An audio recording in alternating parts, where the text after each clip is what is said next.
नमस्कार, मी Ajay Borude, car zone Pune येथून तुमच्यासाठी आणली आहे फॅटची पुंटो गाडी, petrol plus CNG 2010 model.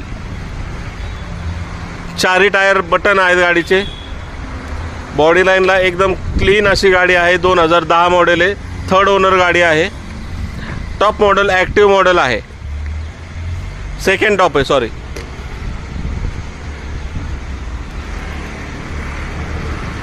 Body लाईनला बघू शकता, चारी टायर नवीन, 1,17,000 किलोमीटर गाडी चालली आहे। गाडीचं इंटेरियर तुम्हाला दाखवतो, बघू शकता गाडीचं इंटेरियर वगैरे एकदम क्लीन अशी गाडी आहे। आणि गाडीची प्राइस आपण ठेवली आहे 1,50,000 रुपये। 1,50,000 रुपयामध्ये निगोशिएबल करण्यात येईल, तर नक्की कॉल करा। कार झोन पुणे येथे। थँक्यू।